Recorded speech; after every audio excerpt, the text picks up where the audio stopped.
So when I ask you a question, can you tell us about the experience in Almaty? What is the results of AI introduction in the video surveillance in the city? Well, thank you very much. A few years ago, together with the Minister of Communication and Informatization of the Republic of Tatarstan and Tattelecom, we installed a few dozens CCTV cameras in the city of Almaty. And the functionality of the project, I can share some data with you.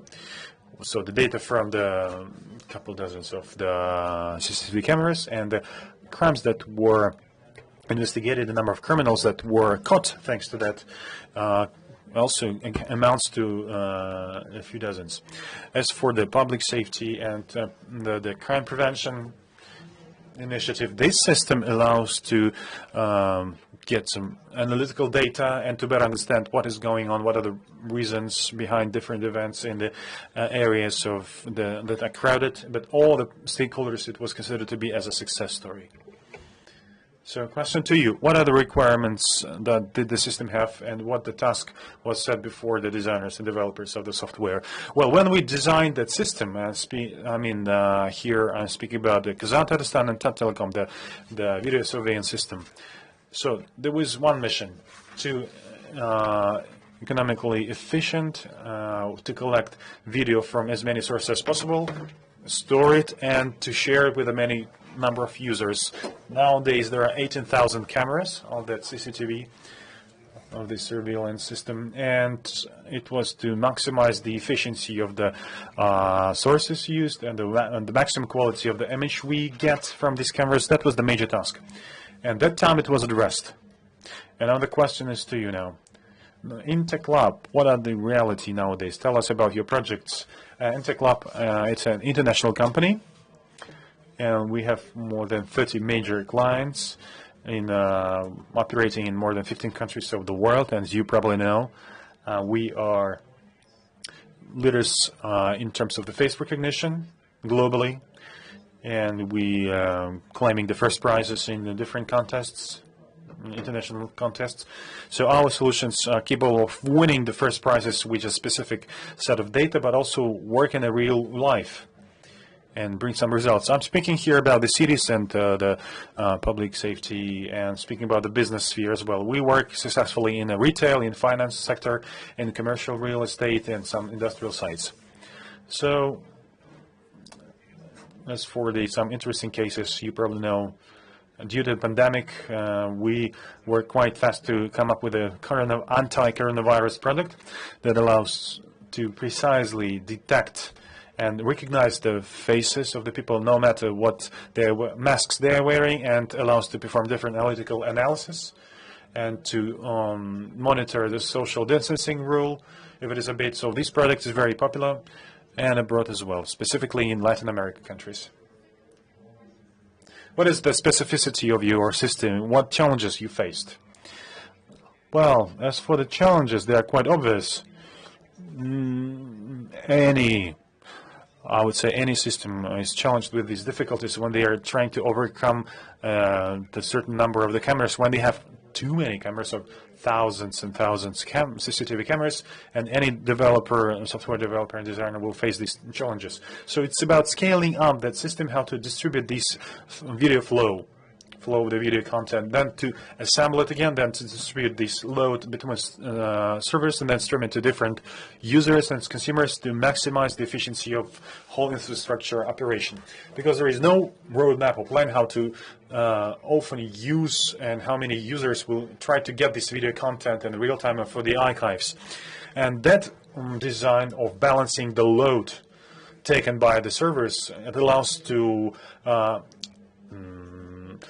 redevelop and actually readjust this system, and that's the major task that was successfully addressed a couple of years ago here in the Republic of Tatarstan when the system was launched. Compared to Almaty, it started a bit earlier.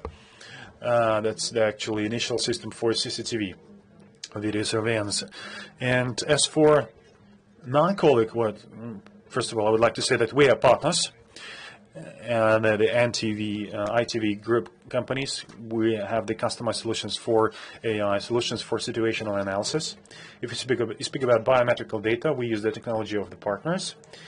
Intech Lab is one of our partners, and I respect and highly appreciate their work, and I can totally agree and confirm what was said, and we effectively use this model, and it is used in many of our sites and in many projects. And this story with recognizing people wearing a mask during this coronavirus pandemic, it's also a good story, success story actually. And so it's all about balancing and the difficulty of working with the consumers. That's the major task that we addressed. Now the system is faced with difficult new challenges. Thank you. How come that Russia is among the top leaders in terms of addressing these problems, and we are truly advanced?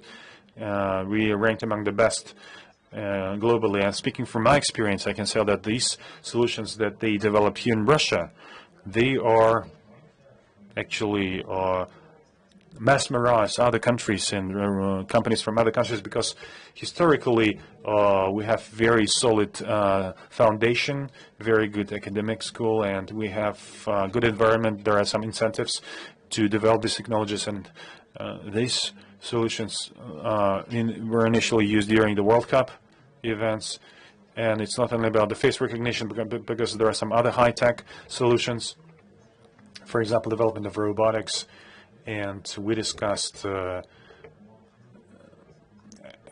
situation in the streets of Moscow and Kazan. There are some unmanned vehicles that are driving there, and I think we can go further and take next steps. I would like to answer this question because I have my own opinion. I would like to share it with you. Well, the thing is that our business actually started and began in 1990s. As ITV Group, we were established in 2003, but the team got together in 1996. So it's quite a long story. And I saw how the market evolved and what happened there.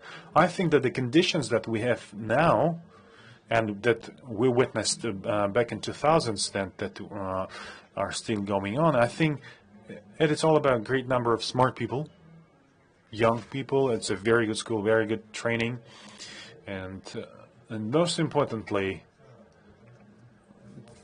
thanks to the crisis that we have to deal with, and dollar pushed on the rubles, and foreign products were too expensive during 90s and the beginning of 2000s, and that's why we have to focus on development of our own products. And then it was supported by the hardware development, and all these young people had to leave in the 2000s, and they got some practice working in these companies that were involved in development of the products. By 2005, 2007, this company gained some experience, and they took some share in the Russian market. They wanted to go to the West, but the market there is very competitive, and we among those companies and Intech Labs, so we had to, since we want to go international, we had to push hard to gain momentum and to maximize our efficiency.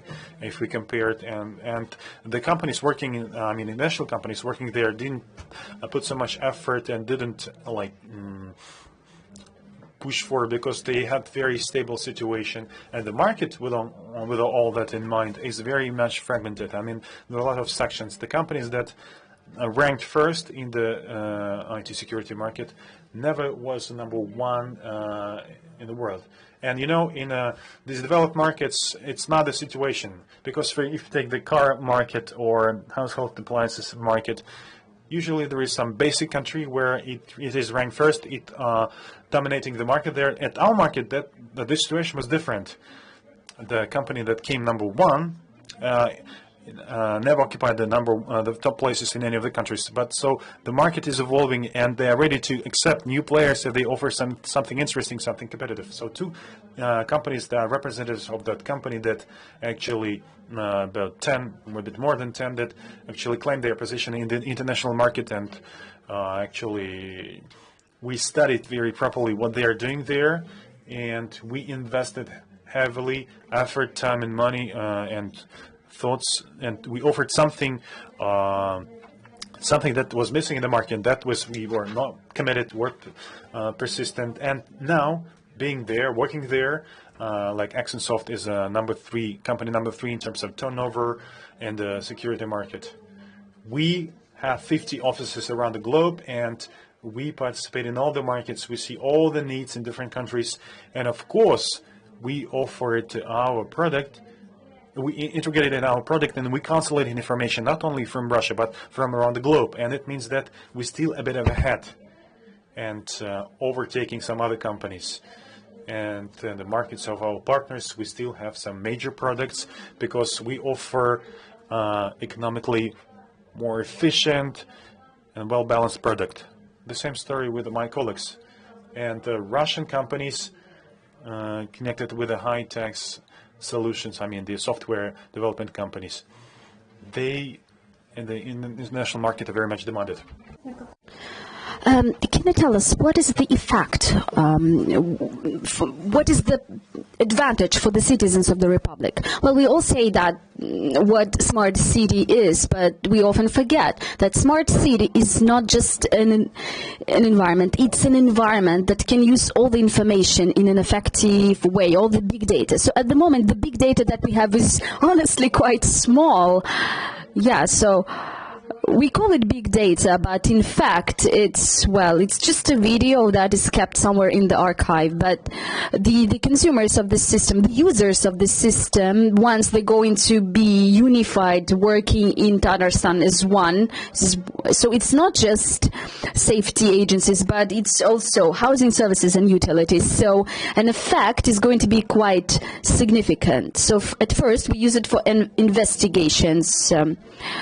Thus, it makes these violations very less frequent. So we can say that as soon as these systems introduce, we investigate more and in a more successful and productive way, not just in Tatarstan, in other regions. We also investigate following a hot scent much better, and it's also for daily violations, and it's really hard usually to prove the guilt, to find the culprit in this situation. Because, well, it's not something very resonating in the society. So, in effect, it's very simple. It is happening that we're using more and more information.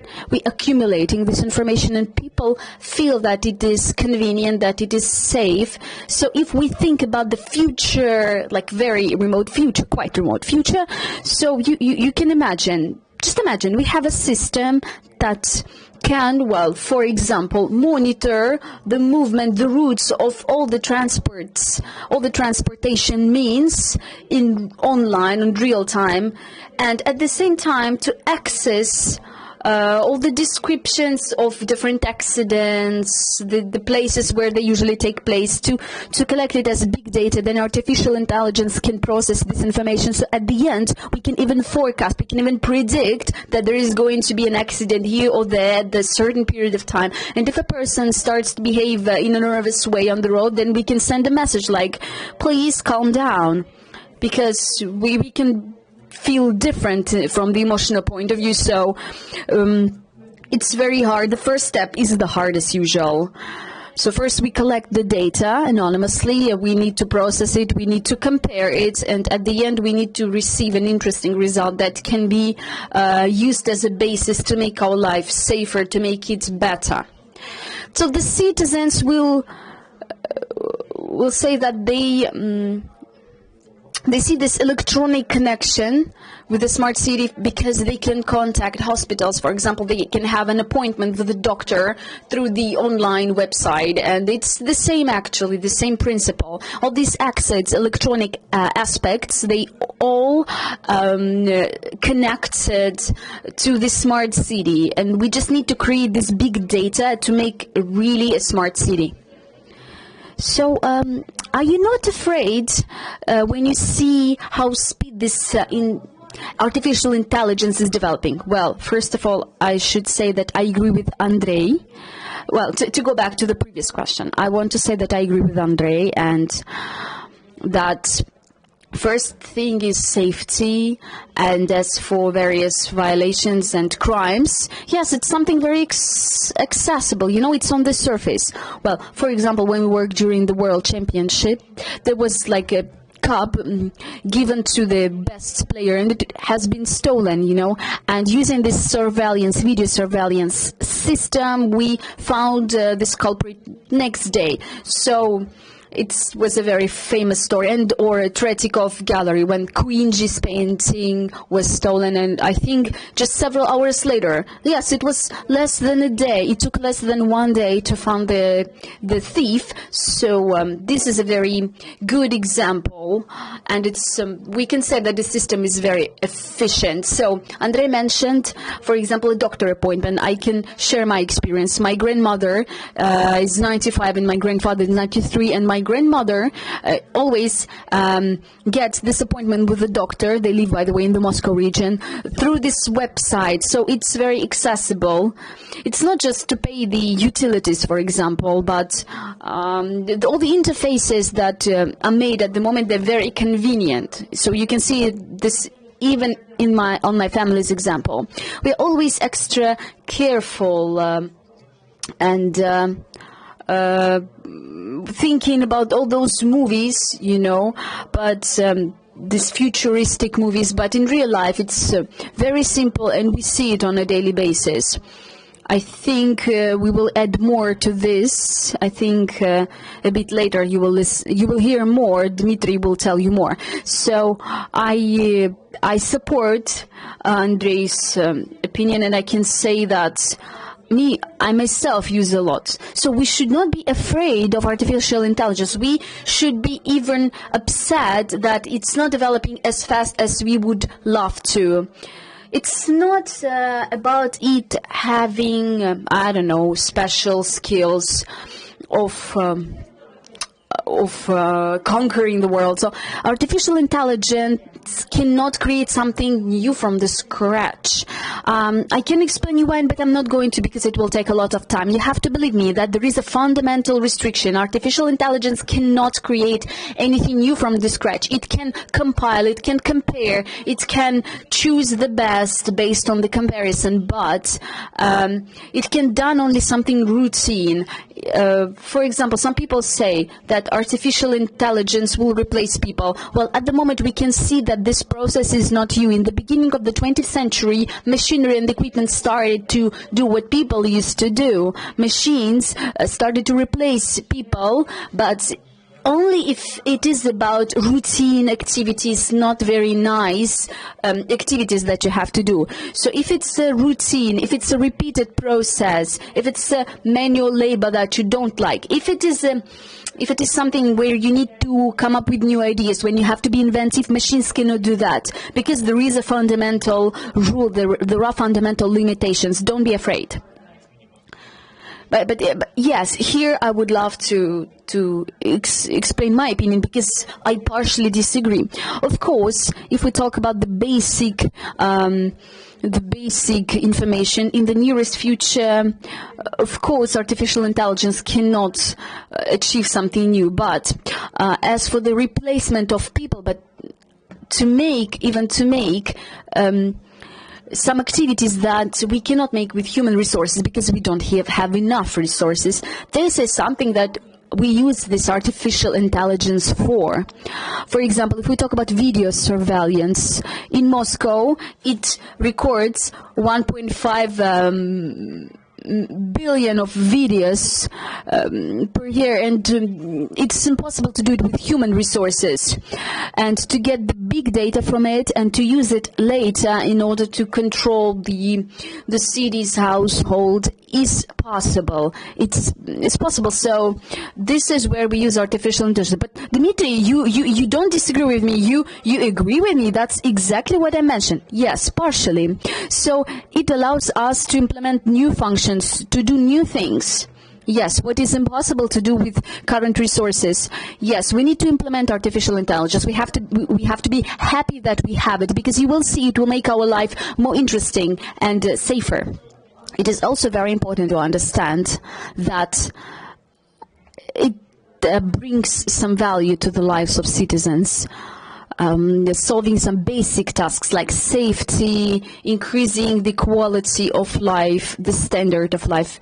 And as soon as we solve these basic needs, artificial intelligence will start solving some educative reasons and purposes, some medical purposes. That will also bring some benefit to the citizens. So this is the area where we need to work on, and we want to have it as soon as possible. Yes, I really looking forward to the time when there will be a car with artificial intelligence, and I can sit and do my stuff, and the car will just bring me where I need. I really hate spending a lot of time traveling or going to work. So on planes as well, because we know that human factor is usually the reason for accidents. What are the tendencies for development in video analyzing? Well, lately, and I think my colleague can confirm that lately, during 3-4 years, the drive for all the safety industry was biometrics. It has developed by 53%. Well, actually every year in Europe, in the rest of the world it's almost the same, but any biometrics needs camera, needs some software to use it, some storage to keep it. So all this also involves the safety market. So biometrics is still quite fast in developing, but we also have a new driver is situational analysis. It's a new trend that is highly required, because at the moment video surveillance was using only an archive with a lot of cameras. Yes, it's getting smarter and smarter, but in real life, online, it was used to a certain extent. Because as Dmitry mentioned before, it's impossible to use human resources for that. Millions of hours of record, but in real life, can you imagine, how can you watch it? How can you watch it? How can you find enough resources? It's just impossible. So at the moment, we all really want to understand semantically what happens in the video, not just to record it that something happened, but to understand what exactly happened, who was participating. So this is why we need artificial intelligence for situational analysis. This is a new trend for development, and this is where we're going to work on. So the biometrics is the driving force, and also the situational analysis. So at the moment we have several tasks to perform, but I cannot even imagine what we'll do in 5 years. Maybe we can understand what cameras are showing us without actually watching it. So I've read that a neural network was searching the internet, gathering various pictures, our photos, and building 3D model using these photos. And these models are quite of good quality. So it's really nice. You don't have to use quadrocopters, for example, somewhere far away. You can use just pictures from Instagram to make 3D object, to put it on the map. It's fantastic. It's really cool. Yes, I agree 100%.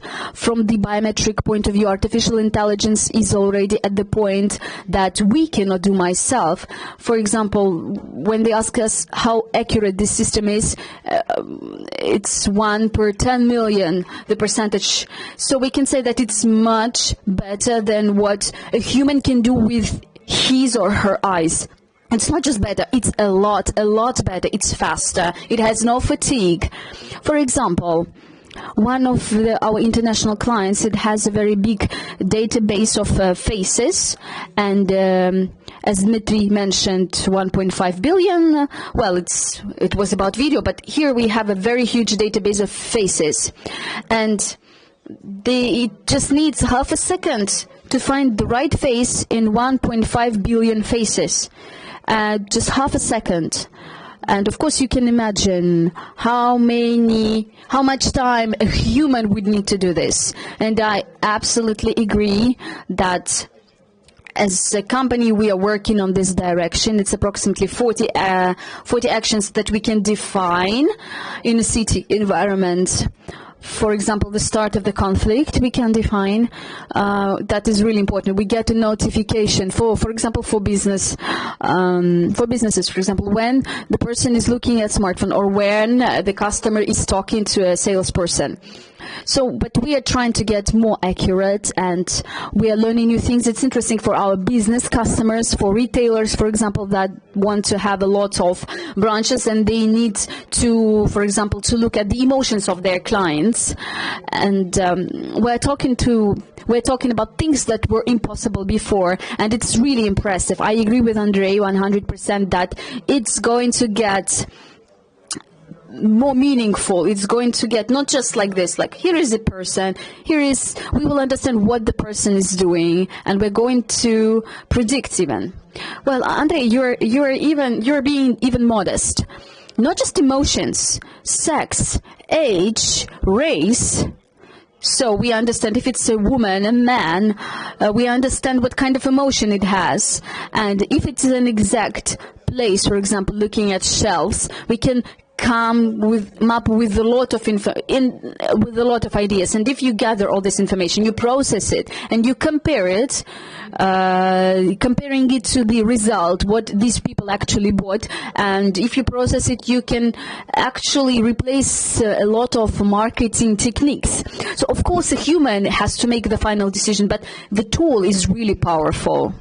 Yes, so if we talk about this, what our system already can do partially. Person is taking a product, looking at it, putting it back on the shelf, and it's really important for the marketing department. For example, the product was advertised and they put it on the shelf. They need to understand if people like it or not, how it looks to customers, if it's attractive or not. So it's a very interesting base for people. And a very interesting thing that I also remember, there is a very big furniture store. I'm not going to tell you which one. So if you come to this furniture store and you walk around, and if you feel that you're being looked at, you're not a paranoid. It's the truth. There is a girl standing right at the entrance with a pencil.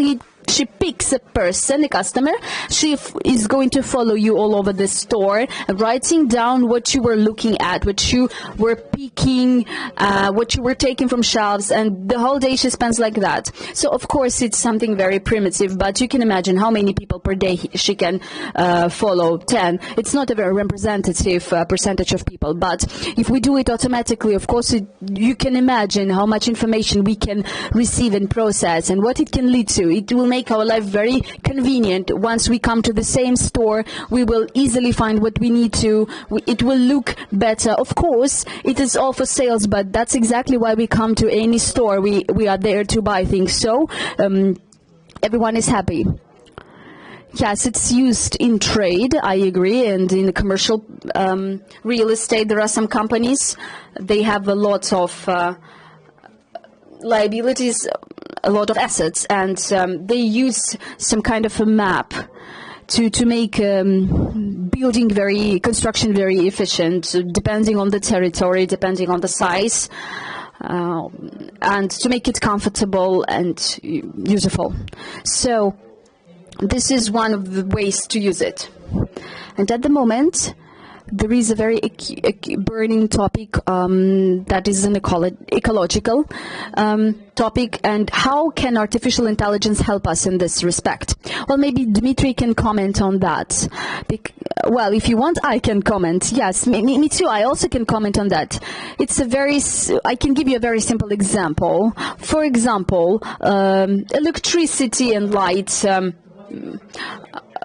control. For example, if there is no one in the room, then it's a bit darker. Or depending on the weather conditions, for example, yellow light is better when there is fog. And all this can save us up to 50–70% of electricity. This is something that influences the environment directly. So this is an example for you. If we talk about surveillance, video surveillance, the way it can help the ecology. Here we also can give several examples. For example, video surveillance can also be used for for designing the right infrastructure and for the managing the processes and urban processes, to create the right and comfortable and also logical environment, urban environment.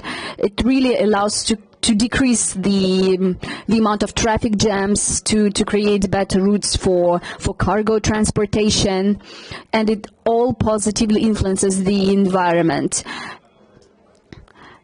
And video surveillance is only one of the sources of data, and we need several resources, for example, light control.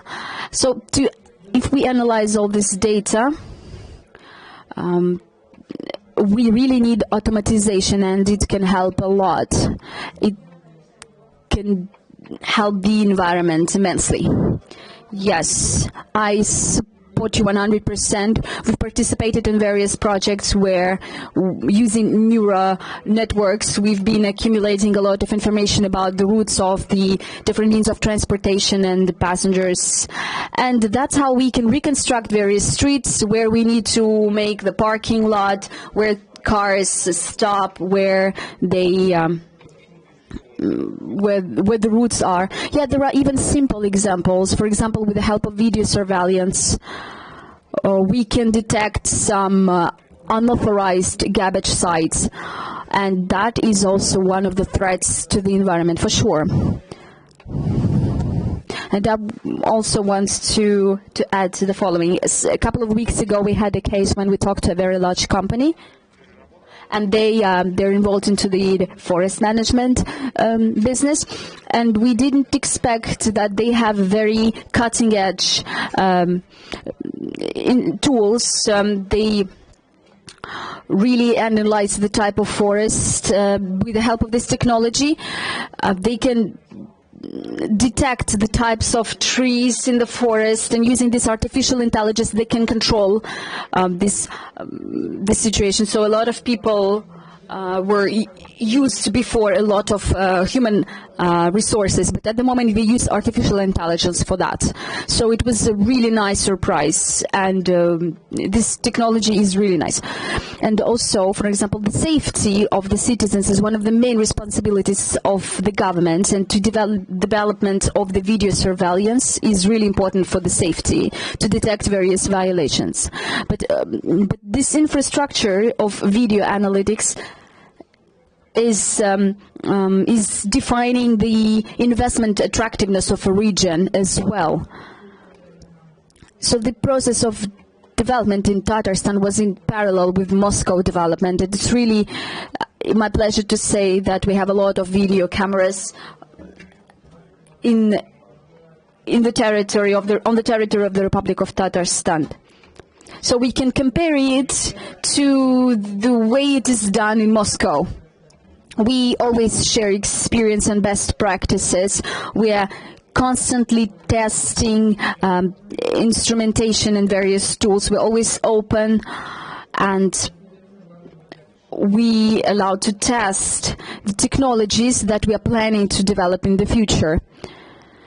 And the results are that we are very effective to use it for various emergency situations and special services that make sure that day-to-day life of a city is convenient.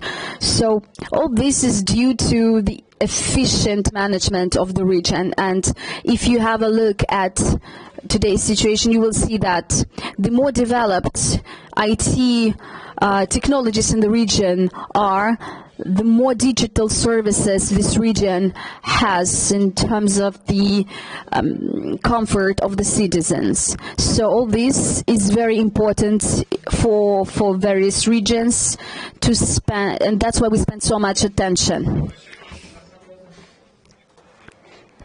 So here, unfortunately, I have to say goodbye. It was my pleasure to discuss with you. Thank you very much. Yeah, see you then. Thank you.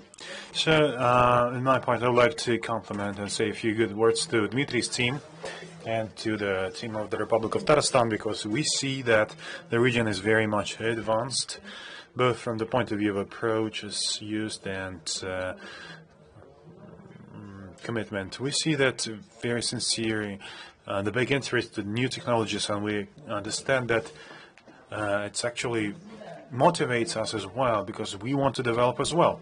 But the presence, availability of such partners, they're constantly wanting something new, and when we can offer how we can further develop on such a great demand and a very knowledgeable, very professional team, both in Moscow and Kazan. And when we interact, the level of professionalism and persistence is, well, it's just really amazing. And Andrei will probably confirm that there was a difficult situation because of pandemic, and we see like people worked 24/7, and we started in a very short period of time something that nobody could have imagined, to make this social, to introduce that social control, and confirm that. And I totally agree with everything you said, what you said concerning two teams and Galavin's team. And I really respect them. Well, definitely, you'll never get bored working with them. That is true.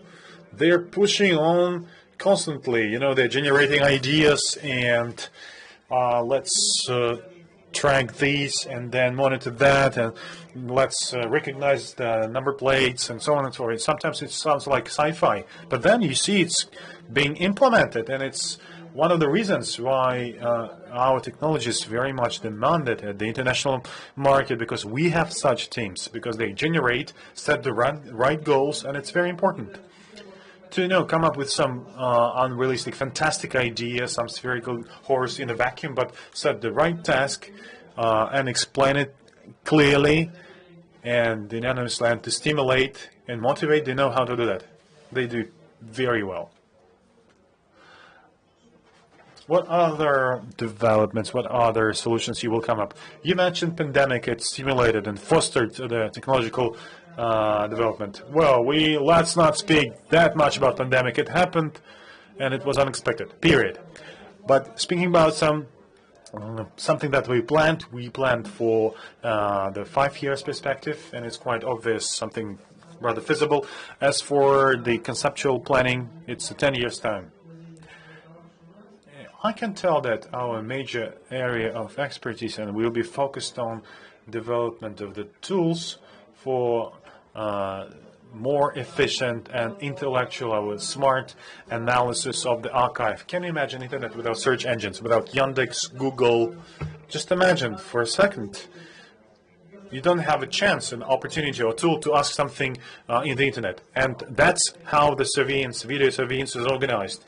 And we're focused on having this video surveillance, these search engines, ask the clear questions and get the answers. I mean, the image, the video content, and then have some analytics.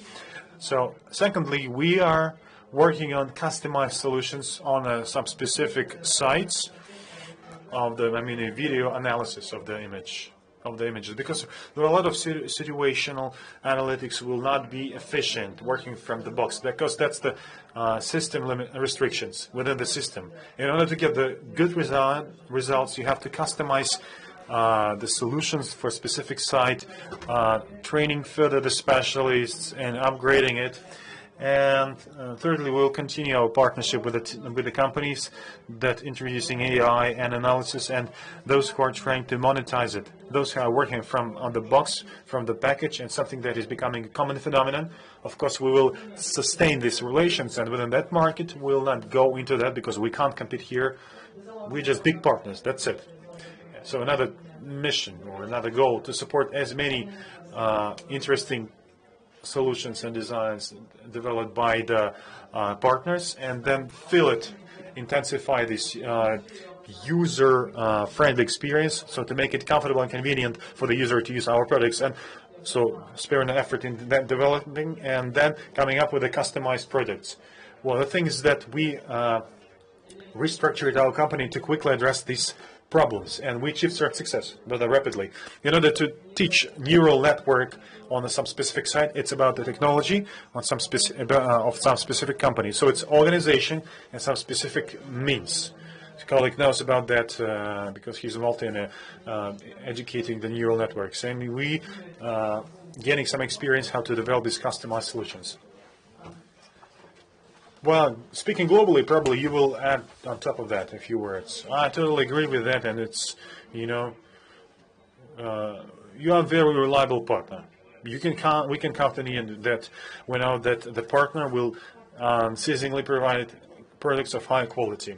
Well, and as for the further development of the stream technology, it will not be more static and will be more of a content or meaning focused solutions.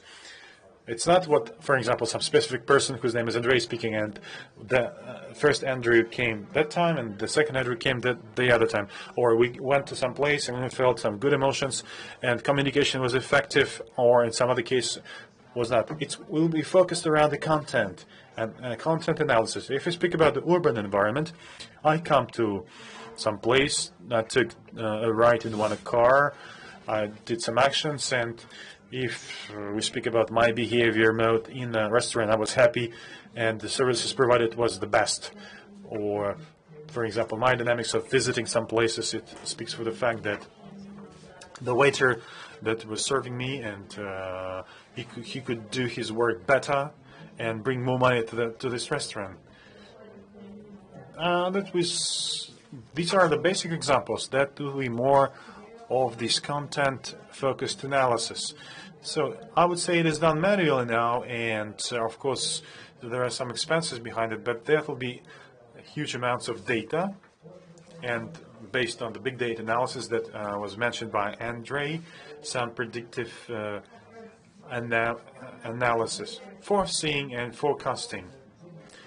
Probably we're not planning to speak about that, but people will be watching that video and they will probably be wondering, are they crazy to collect that much data? Everybody's so afraid of sharing their private data. And here I want to say the following thing. Well, this information, this data, some kind of a track of some specific person whose name is Andrei behavior is not interesting at all, period. We are interested in a whole amount of data. And they are basically impersonalized, you know? It's not about some specific person. It's impossible to store and process such a big amount of information related and aligned with some specific person. But when they are becoming the private data, here we see that the law on private data, on personal data, is coming into action, because all these protocols, all these standards and requirements are already prescribed. So the images from the CCTV cameras are not considered as a private data, specifically processed by the neural networks, because it's all about numbers, about the behavioral modes of a great number of people. And you shouldn't go in for these conspiracy theories. Yeah, you're absolutely right to mention that, because that's the question that is quite often asked. Our system actually transformed this data into mathematical models with a lot of numbers. You cannot restore that picture back, and we as the developers and the designers of this software, that is the task that we cannot address. Of course, in all the countries where we work, and in Russia, the private data legislation and all the laws, they are very strict, and we are law-abiding developers, and I can confirm that the major clients, the AI system is also used by the major clients, big companies. So they are not interested in what some specific person whose name is Andrei, what he did on some specific day. And it's very hard to do and accumulate all the information, and we are interested in overall trend. So I would also would like to clarify one thing concerning video analytics. What are the advantages we have compared to China? Well, China is a huge market, and a lot of companies are originally coming from that country, and huge population, CCTV cameras and video surveillance. And we deal with the Chinese companies, and usually it's about China and Russian companies, Chinese and Russian companies that rank first. But we are promoting ourselves as a company that can work with all kinds of partners, with different infrastructure suppliers. Most Chinese companies are vertically integrated. That's the very strict hierarchy. It could be of a different quality, very expensive, and very cheap, and you get the corresponding quality of the product. This way or another, depending on their infrastructure, you can get certain solution. So it's very hard to change because, well, at the end of the day, China is a huge market, and some Chinese companies, they're very strong, they have very developed technologies, but you should be aware of the specificity of that market. It's been I've been thinking about that situation all my life, and my professional development and career, it is something I'm constantly thinking about and considering. Well, there are some giant companies, like flagship companies, but situation is changing, and I was considering what advantages we might have compared to them. And you know what I understand?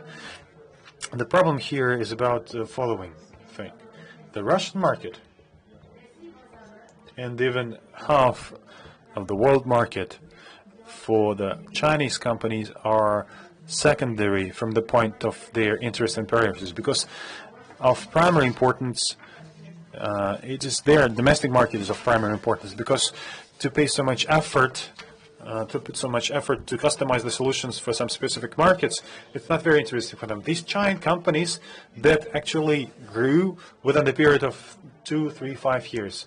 So, you know, their corporate culture in this vertical integration inside the management and all this is developing, you know, just instantaneously. They have huge amounts of data and some experience and changing. But analytics from the box, specifically when they analyze situations, it doesn't.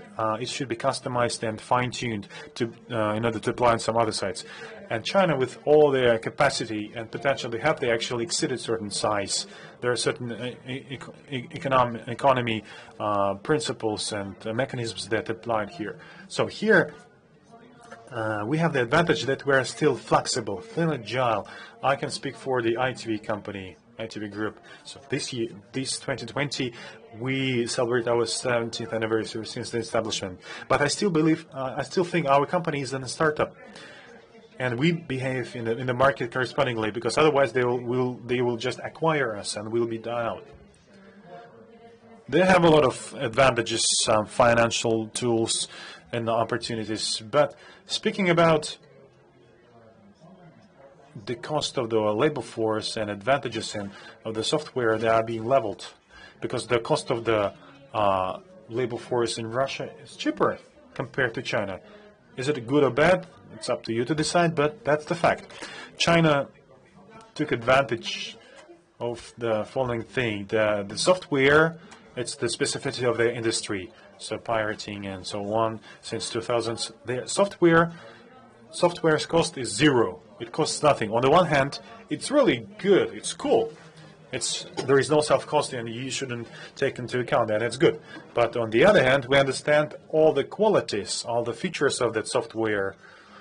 And since it is basically free, and good programmers and specialists, IT specialists, wants to get money. Why those big companies want to buy, to pay the money, to pay the salary, if the software is free? And actually, they are undergoing the same way that we underwent in the end of 90s and beginning of 2000s. Their software, good software, costs a lot, so it's quite expensive. And those companies like Hikvision, Huawei, and those giant companies, they are lobbying that way to make this legislation more strict towards the pirates. But the other side of the coin, you know. And this consolidated solution is becoming more and more expensive, and it costs at a certain moment and comparable with the European, Japanese, or Western solutions. We can look at Japan, because actually they took the same path. The pirates, software free of charge, it's basically free, but then counter some legislation against counterfeit products, and then they have a lot of products that cost a lot and they're high quality, and Korea took the same path, and the same situation happened to some other countries. If going to integrate into international market, and the market will self-adjust, and it will become a level playing field for everybody, and that flexibility is a great advantage for us, and of course we have to further develop in that way. Absolutely agree with your statement concerning the flexibility and agility.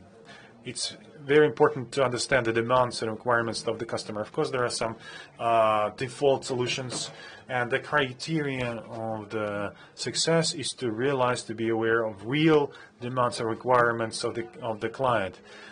Because devil hides in details, and those details that are important for our customer, we as a company are trying to understand and to implement and to find some best solutions. And the market works that way because it is changing drastically. Every day we see something new, and those who are more flexible, more agile, they have certain advantages in some specific projects.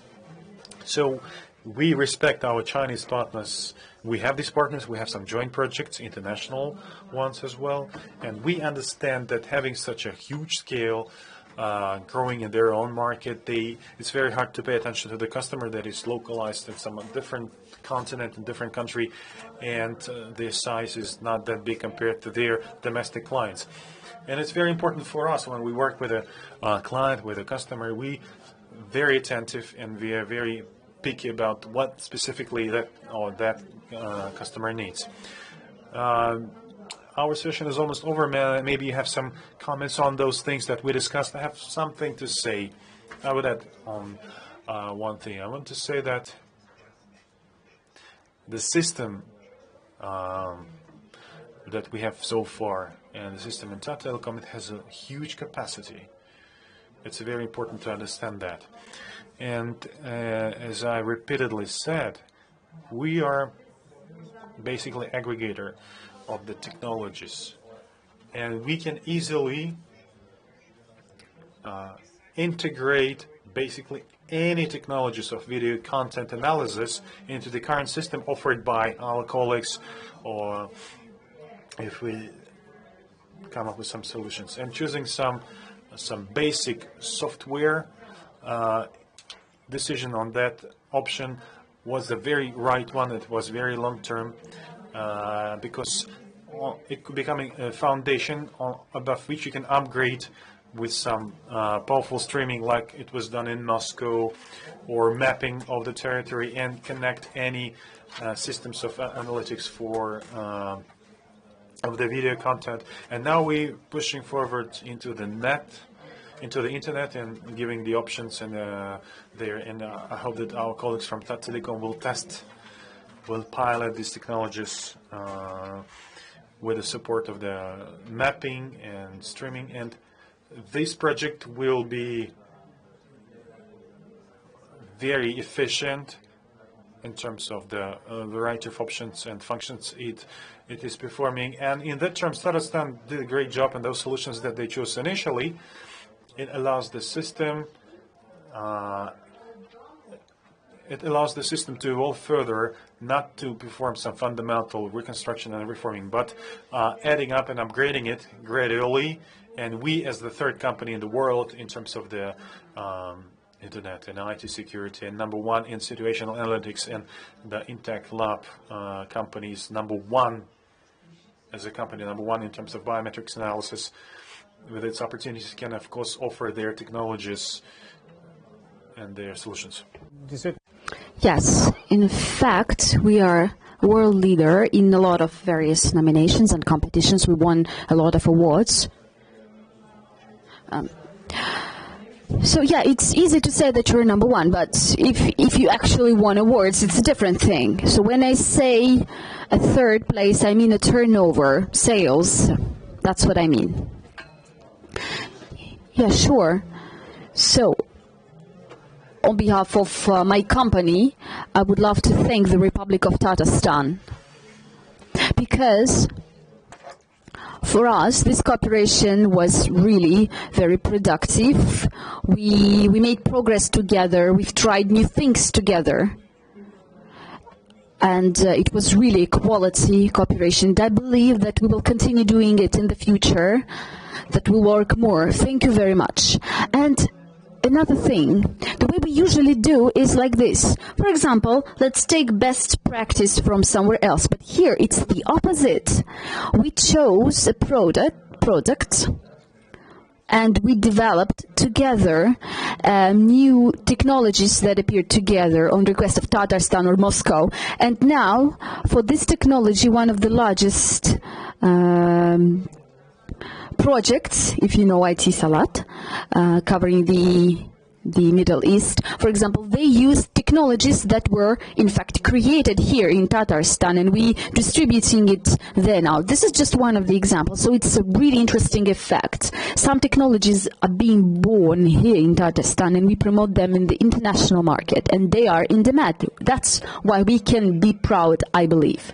I agree, and I would love to add. In the morning I had a meeting where I said that we can do this and that, and they pushed us all the time. What else can we do? Because new things are always interesting. And this is really something we like, because it motivates us to create something new, to implement and to introduce something new, because we always have someone who's ready to buy it. Because we really like that there is a customer that likes what we do and knows how to implement it, how to use it. It is really important for our team that we just do something, but we want something to be useful. We want to make useful. And thank you very much, dear colleagues, because here you know how to use it. Thank you. Thank you very much. It was a pleasure.